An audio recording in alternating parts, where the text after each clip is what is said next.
Morning to all of you.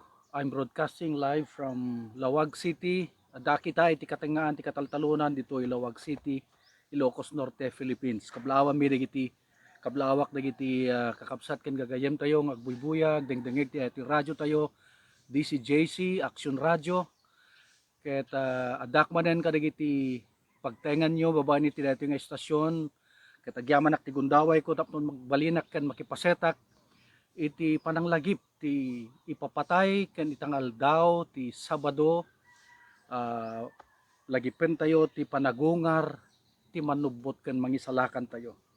Iti kalman kakabsat ken gagayem nekana ti gundaway nga nangilawlawag maipapan iti may kapito nga balikas ti Apo EJ Cross ket itamanen inikandak ti gundaway kakabsat nga agserbi kada kayo tapnon may palagip kuma kadagiti amin nga tattao ti sangalubungan nga hanlaeng nga ni Apo Jesus ket natay no diket gapu iti panakatay na naugasan dagiti basbasol tayo na kantayo amin namnama ngem no ni Apo Jesus ket saan nga nagungar manipod ken patay daytan ti pagpapadaan tayo kadagiti amin nga relihiyon ken pampamati diti nga lubong ngem tinakaigidyatan tayo nga Kristiyano gagayem ken kakabsat ko ida iso ti panagungar ti manubot ken mangisalakan tayo iso nga ni Apo Jesus natay ngem iti may katlong aldaw ti umunang aldaw ti lawas the first day after the Sabbath day Jesus rose from the dead ket iso nga ita nga aldaw kayat ko kada kayong ken kadwa kayo ko mga mangadal kadigiti nga sasao ti Apo iti ito'y nalatak nga estasyon tayo ti DCJC ket siputan tayo ken amwen tayo ti anya ti maysa kadigiti ken hanla mesa no diket adu nga banbanag iso nga mabalin nga pakaadalan tayo maipanggep ken ni Apo Jesus nang nangruna iti papatay na ken ti panagungar na kayat kuman nga alam nyo digiti Biblia ket no digiti adda digiti banbanag nga kayat yung nga isurat ditoy na imbag launay agsipud ta importante nga adalen tayo dagiti kayat ti Apo.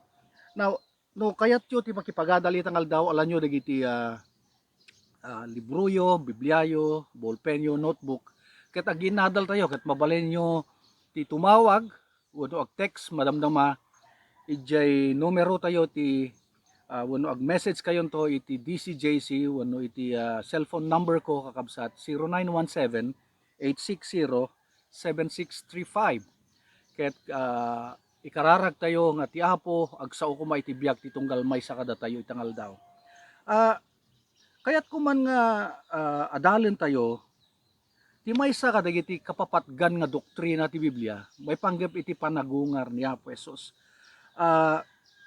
no adda kadakkelan nga doktrin nga maysa ko mga adalen ti tunggal maysa kada tayo ket iso ti ipapatay ken panagungar ni Apo Jesus agsipud ta addadakkel apanggep ti Apo daytoy hanlaeng nga natay isuna ngem talaga nga masapul nga agungar agsipud ta adumat dagiti nagkuna ditoy lubong nga religious leaders jaklatan ibagbaga ngem kasjay met claim da nga kunada matayak ngem kalpasan ti talong aldaw agungar akto ngem sad to say kadagiti nga aldaw manipud idi natay da awa pay nagungar oray maysa may maysa pay laeng tinakasurat ken napaniknikan iti history even history tells us that Christ died, he lived and died, and then books of the Middle East says in historical books that Jesus lived during his time, he died, and then he rose again. Dahita ti nakaigidyatan ti religion, ti Kristyanismo kakabsat. So itangal daw ken gagayem, kayat kuman nga sublyanan tayo digiti nakasurat iti New Testament nang runa iti insurat ni Pablo ije 1 Corinthians chapter 15.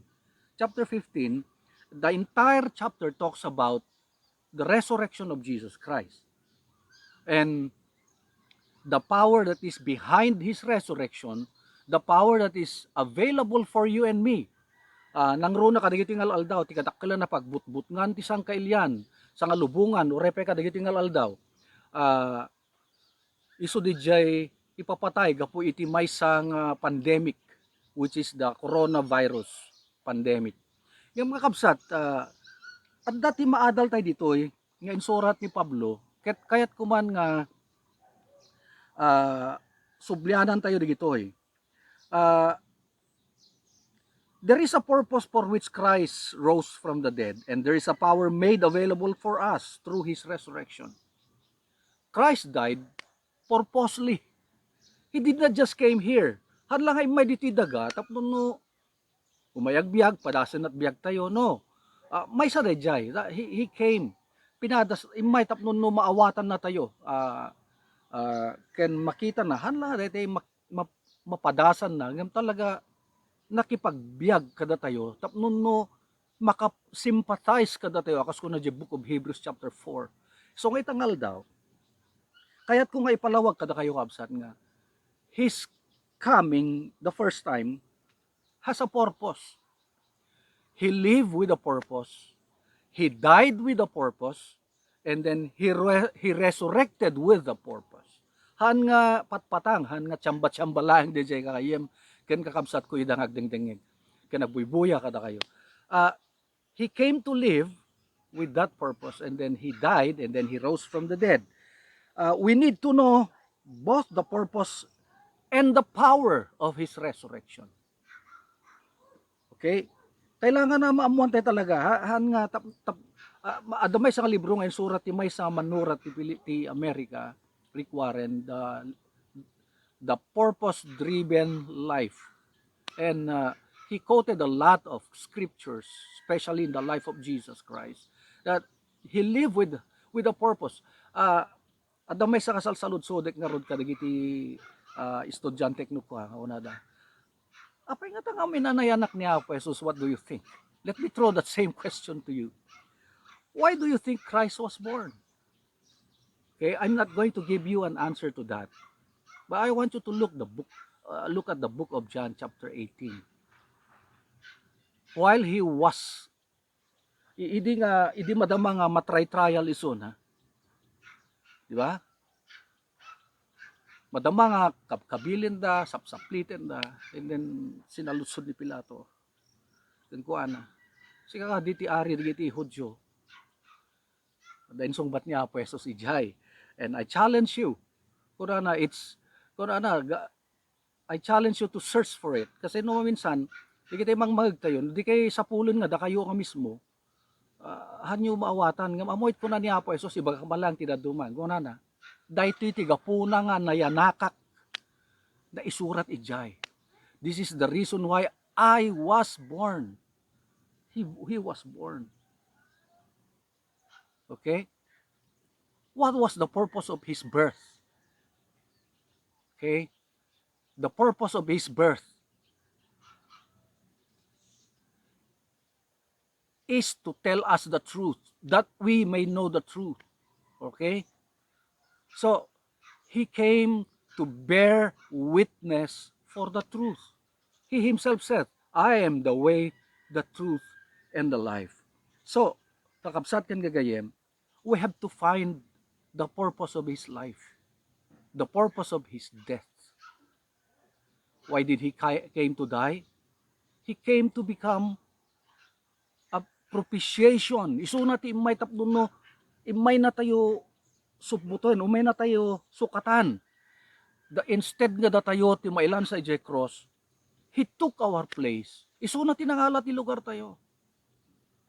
He died once and for all. Once and for all. Han nga masapol nga dubdublenan kung nakmandikal manen. It's authenticated. Apay nga masapol mo ti mangala iti fake no adamot original. Gumatang ka ti fake ngem adda original nga libre. Kas lakas jay ti mo paspasa. Kadagiti nga aldaw kabsat. Yesterday somebody was arrested somewhere in Pampanga kasi he was trying to imitate what Christ did under the law of this COVID-19 pandemic. Hindi pwedeng magkumpul-kumpul, magtipon-tipon.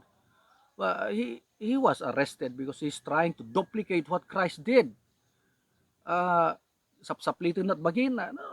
No, kaya't mutuladan ni Apo Jesus, mang-hire ka, ti mang kabil ken ka, mang saplit ken ka, han nga sikat mang saplit ti bagbagim kasi makontrol mo. Tulad mismo di naramid niya Apesos, ikamit ati lansa ta pungto da pagsaplit mo sa mukilwan basit di pungto na sa pangsaplit mo di likod mo. Yes, that's what Jesus did. Somebody hit him and brought him this pain. Again, he lived to show us the purpose of living. And then he died with a purpose. He died with that purpose of saving us. He died for that purpose of giving us life.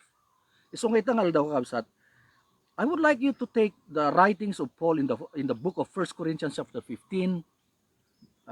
Maybe we will zero into verse 17 to verse 19. Yung itangal daw kakabsat, kuna ni Pablo. Now, let me give you try to study who is Paul. Paul, no kayat mga basahin ti biodata ni Paul, you try to read the book of 1 Corinthians, Philippians. You can see there, no, anya ti klase, no siya sino dito nga Pablo, iso nga, nang surat dito, he is the Pharisee of all Pharisees. Kunana pa nga kunana, when it comes to the law, I am perfect. Yung mamuyo din surat na dito ni Pablo kunana, ito 1 Corinthians 15:17 to 19. Kuna ni Pablo ket. I like what he said. Kuna ni Pablo ket. Kayat ko nga mamam mo kuna peket ni Pablo chapter 3 ti Philippians chapter 3 verse 4 to 11. Kuna ni Pablo, kayat ko nga mamam mo ni Apo Jesus. I want to know him and the power of his resurrection. The number one, the most important thing in the life of Paul is to know Jesus Christ. He was a professional, learned person. He was the Pharisee of all Pharisees. Now, no kayat mga adalan ti Pharisee in their time, ti ka-level na iti panahon tayo, dagiti Pariseyo, iti panahon ni Apo Jesus, is the Supreme Court. If you are a member of the Supreme Court today, you are the only person, you are the one of the people of the Philippines that can interpret the law. Paul is a member of the Sanhedrin, which is the level of the Supreme Court in our time. He is the head, he is the leader, he is the number one, he is the perfect one under the law of the Sanhedrin members. And data ni Pablo, ngam ni Pablo ko na, I want to know Christ. DJ ti panggap na, I want to know Christ and the power of his resurrection. Now, knowing Christ is not just knowing him by name. Kani Pablo, una na, ni Pablo ket, his primary goal in his life after he was converted to Christianity. Now, ni Pablo may nga committed Judaizer. He was the only guy in his time given the license to kill all Christians. He was a killer. He went to Damascus with the letter, with the permit, a license to kill anyone who professed to be Christian. And along his way in Damascus, ijay nga inala ni Apo Esuna. Kinasarita ni Apo Esuna. Naging gana nga he was converted and he wrote most of the book in the New Testament. And he displayed in his writings that his number one goal is to know Jesus Christ. To know Jesus Christ. I want to know Christ. I want to know the power of resurrection. This is what Paul's primary desire. This is what Paul wants to know more than anything else. He wants to know Jesus Christ. So, listeners, watchers, viewers, during this Lenten season, itang Semana Santa, it is important for us. Amoyo han nga aksidente. To me, this is no more accident. That the world is quarantined today. There's no place in the world that is open today. Everybody is at their home. Everybody is quarantined. Quarantine, I talk about quarantine in my last vlog, that quarantine is 40 days. In the Bible, when you talk about 40 days or 40 years, it always, it has a significance always. And it's it talks about a time of testing. It's a time of the treatise that I call it before. It's a time of testing. It's a time of trans uh, translation. You will be translated into a different level of your faith or maybe in life. And it's a time of transformation. So Paul said, I want to know Christ and the power of his resurrection. Now, let me quote to you, knowing Christ, first of all, what does knowing Christ means? Let us first consider whether or not this desire belongs to Paul alone, or is Paul stating a personal preference or a truth that is sent, or is this a truth central uh, to all Christians today in our time? I want you to look, and maybe you want to write it, Jeremiah 20, chapter 9, verse 23 and 24. This is very, very powerful statement. Tinagsurat dahito ni Jeremiah in the Old Testament time. Thus says the Lord, let not the wise man boast in his wisdom. Let not the mighty man boast in his might. Let not the rich man boast in his riches. But let him boast in this, that he understand and know that I am the Lord, who practices steadfast love, justice, and righteousness in the earth. For in this I delight, declares the Lord. Kung ano ni Jeremiah, awang ko matagpal palang guad, gapu iti kinalaing na, awang ko matagpalang guad, gapu iti bileg na, awan ko mati palang napalangguad, gapu ta adu ti kinabaknang na, ngam no da ko makadakkala na pagpalangguad tayo, kas dayto iti ko na ni Pablo, isot pan nakaamam mo tayo iti Apo. Mark that in your Bible, Jeremiah 9:23 and 24. Knowing God is more than important than wisdom, according to Paul and Jeremiah. Knowing God is more important than your strength or even your riches. What shall profit a man if he gains the whole world and lost his soul? Kunan niya pesos. So nga panunutin tayo digiti kakabsat. What is the most admired in our society today? Hangkadi nga digiti babaknang. Nya ket ti apal tayo no makakita tayo tinakpinda sa lugan, apo ikumpara tayo amin di bagbagi tayo. Makakita tayo tinakadakdak kala balay, nakapinpinda sa balay. We always tend to compare ourselves to people. But let me challenge you, tatangal daw. Ni Pablo, ni Jeremiah ko na. Let us not boast of what we have in this world. Or epeket ko kam amin ti si Bubukal na kataltalunan ti Ilocos Norte. Ni Apo Jesus, when he was tempted, he was tried, he was tested. Inuffer ni Satanas. O makita mo amin na gitoy, kukwak amin na gitoy, nayawat na kanyak na gitoy. But, manat ko na ni Apo Jesus, thou shalt worship only God. Paul said, I want to know Him and the power of His resurrection. Dahil iti goal ni Pablo talaga. We tend to admire those who are very bright, intelligent. We tend to admire those knowledgeable people or those who are physically gifted and with strength, maybe talent or beauty. But the Lord says through Jeremiah, none of this we should be proud of. But we should be proud of because we know God, the creator of the heavens and the earth. Ladies and gentlemen, brothers and sisters, itangal daw. Let me make this challenge. Will you come to know Jesus Christ? Itangal daw. Itanga panangwen. Haan ka di nga nasasaya at Jel, 7 last word, even just the last word of Jesus Christ at the cross into thy hand, or even the number 6, it is finished. Jesus has already finished. He did. All we have to do today is to trust Him. Put Him inside your life, in your heart. Take Him to be your Savior, personal Savior. Now, And then, no kaya tepe nga sa pulon, oray ni Pedro, Peter also emphasized this point. Ije 2 Peter 1:3, kuna imbaga ni Pedro ije, His divine power has given us everything we need for life and for godliness. His resurrection gave us power to live this life. Okay? And di pa yung napindas nga in surat ni Juan dito, kakabsat.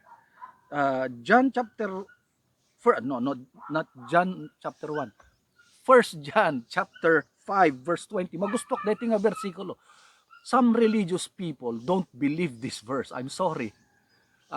Because there are some people who don't believe Jesus Christ is the Son of God, or maybe He is God. They don't like this verse. Let me quote it to you. Let me read it. John makes a similar point near the close of his first letter to the First John. We know also that the Son of God has come and has given us an understanding so that we may know Him who is true. 1 John 5:20, that we may know Him who is true. Who is the truth? He is the, that's why they crucified Him, because He claims to be the truth and He claims to be the Son of God. And then He said, and we are in Him who is true. And we are in Him who is true. Saan ako nakit? Even in His Son, Jesus Christ. He is the true God and eternal life. Brothers and sisters, wow! He's not just the Son of God, or maybe the Son of man. We believe He was 100%, He became man. But He's the Son of God, 100%. He is also God. And He said, I want to know Him, Paul said, and the power of His resurrection. John says that Jesus came so that we might know Him. The purpose of the incarnation was our knowing Him. Basaan the Gospel of John, he wrote, the same John who wrote 1st, 2nd, 3rd John is the writer of the Gospel of John and the book of Revelation. And no kitaan nyo ije chapter 1 tin surat na ije Gospel of John ni Juan ko na nakit ije verse 11, he came to which his own, but his own received him not. Imay kadagiti tattao na ngam dagiti tattao na dida inawat.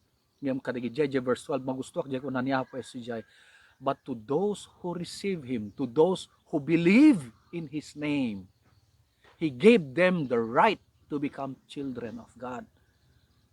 Can you know Him? Yes, we can. And once we came to know Jesus and we come to know Jesus Christ and believe Him, He made a promise that, wow, we can become a member of His family. We become the children of God. Surely knowing God also is much more than knowing the facts about God. How can we come into this deep personal relationship with God? How do we know God? First, surely we must know about Him. Then receive Him and live with Him and walk with Him, because He made a promise. In part, by listening to faithful preachers of God's Word, in part, regular reading of the Bible or studying the Bible, in part, by witnessing the impact of God on the lives of the others, we can know God. Just looking at the creation of God, hey, we can thank the Lord and know the Lord, that somebody made all these things. There are no accidents. God has a purpose for everything. And then knowing the power of His resurrection, the second part. Second part, Paul said, I want to know the power of His resurrection. Do you know that there are power available for you and me because Jesus Christ was raised from the dead? Wow, number one that I would like to show you is the power to have sins forgiven. Napakawan tayo. Romans chapter 4 verse 25. Gapo ti panagungar niya po Jesus, addapan nakapakawan dagiti basbasol. Can you imagine, timang pakawan ti basol mugot na bayagan na tayo. Datayo nga Ilocano ket deti kwa problema tayo no duma. Sa tay lamot agpakawang ka dagiti nakabasulan tayo intun na taydan.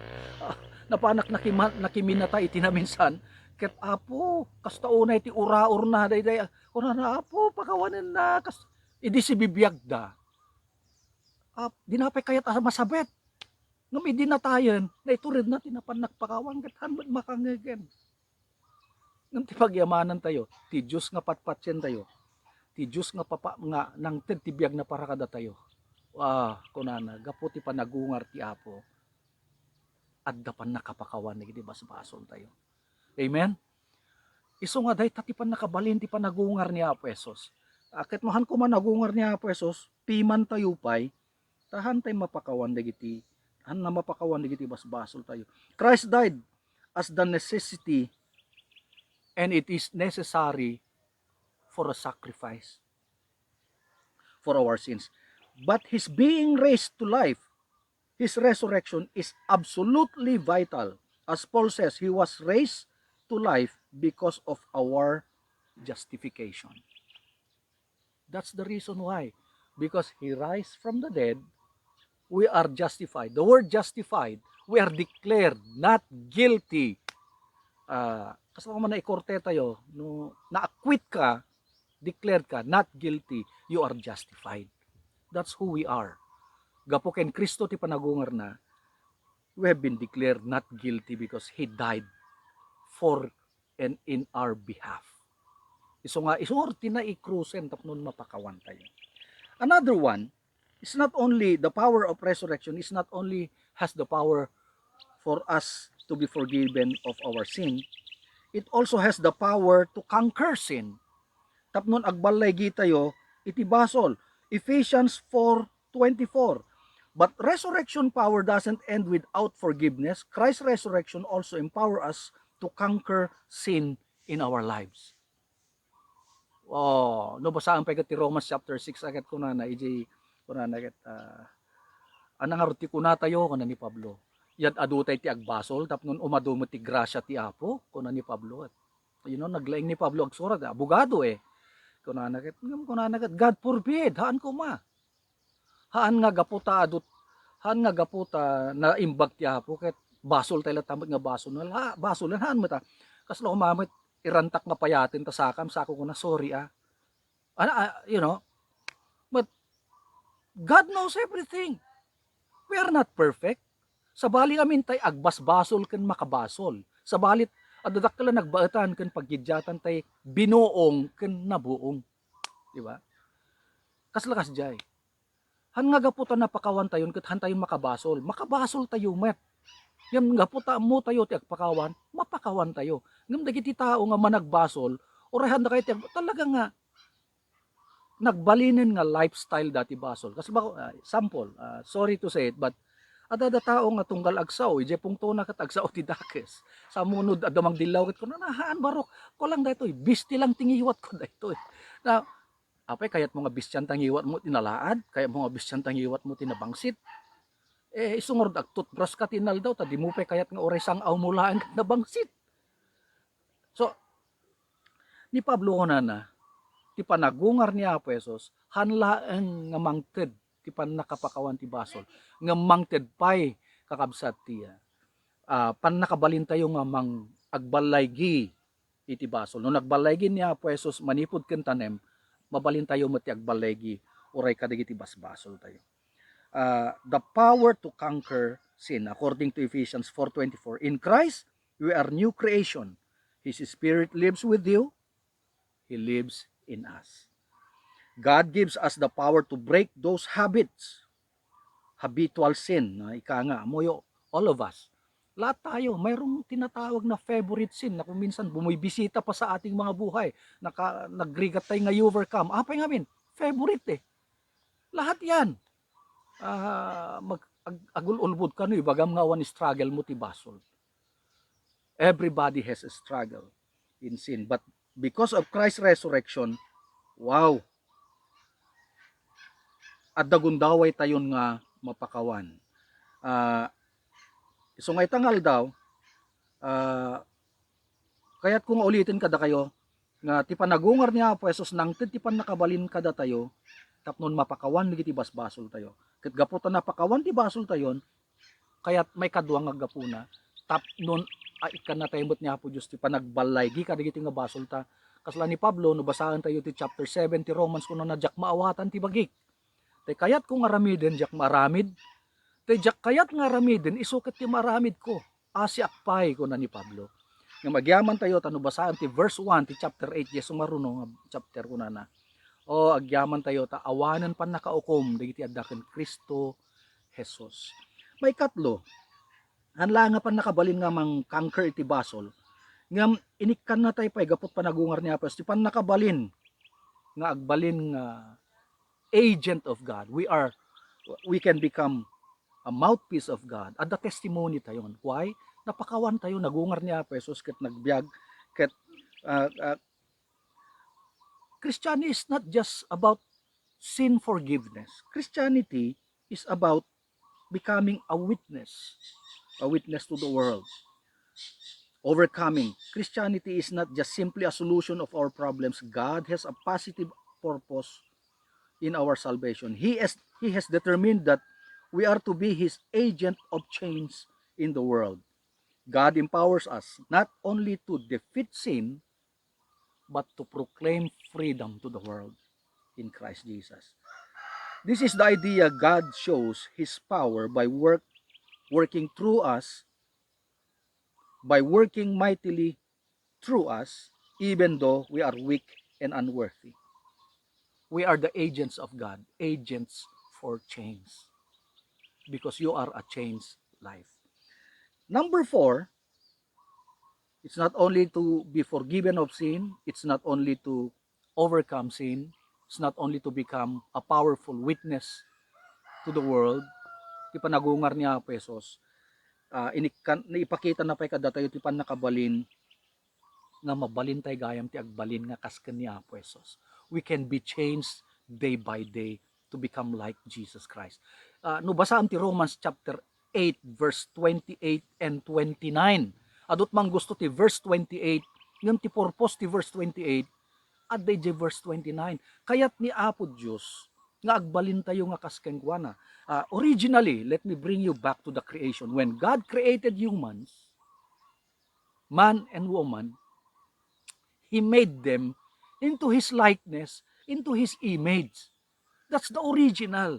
And God, made us to be like Him. The problem is, when sin entered the world, sin deformed humanity. But when Christ came, after He died and resurrected from the dead, God wants us to be transformed. So nga dadya chapter 12 ti Romans. God wants us to be transformed. So nga, ti number 4, God rise from the dead to give us the power to be conformed back to His likeness. Okay, amen? Can we say amen to that? So, those are the power of His resurrection. Number 5, and this is the last. Number 5, the resurrection of Christ gives us the power to overcome the devil and his kingdom. The resurrection of Christ gives us power to overcome anything in this world, even this COVID-19. Ano ko na ni Pablo, what separates us from the love of God? Is it death, nakedness, poverty, trial? You read the book of Romans 8. At niyan to makaisina kada tayo. Awan kumat makaisina kada tayo. Why? Kung na niya po Jesus nga may kanem, it is finished. It's done. We are victorious in Jesus Christ. Kung na ni Pablo, whether we live or die, we believe and we belong to the Lord. So, the resurrection of Christ did not only provide us to be forgiven of our sin, hanlaan nga tapnon mapakawan digiti basol tayo, hanlaan nga tapnon agbalay gitayo kadigiti basbasol tayo. Ngem di may kalima, kunana ditoy, inikan na tayo ti panagbalay to overcome the works of the enemy. Now, amoy ti suspicion ko dito COVID-19 na. This is what I believe. God allows this to happen. There's no accident. He allows it to happen. Why? The world has focused themselves to, the world focus itself to the activity of this world, the wisdom of this world. The people of the world, they made themselves friends of the world. You want to check that, James 4:4. Whoever wants to be a friend of this world kunana is an enemy of God. Amom kadagitingal aldawin kakabsat ken gagayem ko. Let me close with this. Apay nga dakas nga mapaspasamak tata. Pagayatan niya po is God wants us to refocus our eyes and fix our eyes to the author and finisher of our faith, the one who made the universe.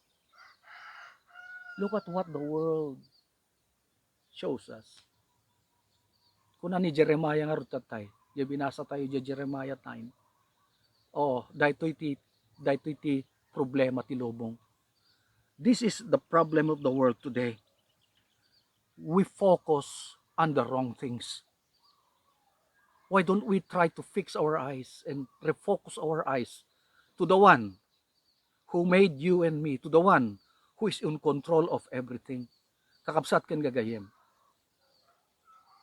This is unprecedented. Awang pay kastoy nga pasama kidi. Nga mamoy no basaam ket ti Biblia, no basaam ti propesiya ti Biblia. Dagitoy nga banbanag pangrugyan laeng. Nakarkaro pay digiti sumarsaruno nga panawin. Because a great tribulation will come. But thank God, God has a promise. We are not for the wrath of God. Hantayo, dagiti anak ni Apo Diyos, gnamating ko na, hantayo nga madanagan agsipot no anak na kati Diyos, kuna na, the last days will be like the days of Noah. Kuna ni Apo Jesus, kasjay to tibihag. Dagiti tao, busy danto. Pag-asawa, makiasawa, busy da kadagiti aktibidad ti lubong. Yung amuyo, kuna na aging gana nga Diyos insurrect na ni Noah, ijay arko ngayon narabin na. One day, maybe today, tomorrow, maybe next week, next month. We don't know. But the Bible said, one day, Jesus will come and take his people to be with him. Then, the great tribulation happened. Kakabsat ken gagayam. Hangko nga ibagbaga dahil titap no but-but ngen kayo. This has been said many thousand years ago. We have to be prepared. How? Paul said, I want to know him and the power of his resurrection. So nga rod nga masapol nga mamamutay ni Apo Jesus ta iso ti dalan ti pudno ken ti bihag. Nga rod gayem ken kakabsat ko, itangal daw. The fact of the resurrection is the central truth about Christianity. The resurrection. The resurrection must be true. Amuyo, adari kita tao nga kayat ibaga nga drama lang kano. Adari kita idinabasak ti libro ni Josh McDowell. If you want to read this book, it's just 2 volumes of books. But dati kat may isa lang nga volume nga napuskol. Ngem pinagbalindan nga 2 nga volume. Look for this book. Josh McDowell was an atheist before. But when he did his thesis, his doctoral degree, propose na nga adalen kayat nga baliktaden ti resurrection nga han kanupudpudno. Nang kadwa na tay pito nga kadwa na nga nangalat ti doctoral degree na di Harvard. Kaya na panda in collect dami na kwartada na panda di Middle East just to find proof that the resurrection of Christ is not true. But midway to their dissertation, amo yung natakwatan nga all available facts, historical facts, natakwatan nga pudno. And then, instead of rejecting the resurrection of Christ, they give their lives to Jesus Christ. The title of the book is The Evidence That Demands a Verdict. It was written in the early 80s by Josh McDowell. The resurrection of Christ is the central truth of our belief. So gagayem ken kakabsats, let's be forgiven from our sin. Let's overcome our sin. Be God's ambassador because Christ resurrected from the dead. Let's declare this to the world. Let's be conformed to to Jesus Christ likeness. Let's go back to our original form. The God's original intention for you and me is to become like Christ, to overcome Satan and his kingdom, to overcome all this situation in life. Kakabsat ken gagayem, awan kabalinan tayo nga lumaban kadigiti anyaman ditoy no awan ni Kristo da tayo. So let me make a challenge itangal daw. Ti panagungar ni Apo Esos, hanlaen nga ng pakawan ti basol tayo. Hanlaen nga tapnon agbalay gitay kadigiti basbasol tayo. Nga masapol tayo nga ipadamag dayto iti lubong tapnon mamamuda ni Kristo. Ni Apo Dios bendisyonan na kayo sa dinuman na pasit ti lubong ti ayan tayo. Itangad tayo digiti matatay ti Apo ket kuna tayo. Apo, at tuyak, pasapol ka. I need you. I need you. I need you. God gave His Son. Jesus gave His life. He died. He resurrected so that we can have hope for eternity. May the Lord bless you this week. May this become a challenge to you. Matunggal may sakuma, awatin tayo. Ti Apo, itibiyag tayo. Italik tayo, tibiyag tayo. Ti Apo. Kararag tayo. Amami nga nilangitan. Agyamang kami. Itinaindaklan ngayat mo. Iti sa nga lubungan, tainted mo ti anak mo nga bugbugtong, tapnon amin ang mamatiken kwa na, haan nga matay no di kita adabiyag ng agnanayon. Itangarod nga aldaw, baban iti bibig mi, ikompesar mi nga ni Apo Esos na tay, ngem nagungar, tapnon siya ka managbasol, madaan ti biyag ng agnanayon. Agyaman akken ka Apo Esos, iti biyag ko, dahil iti kararag ko, itinagan mo. Amen. Ni Apo Diyos, bendisyonan na tayo amin. Madaydayaw tinagan ti Diyos. Amen.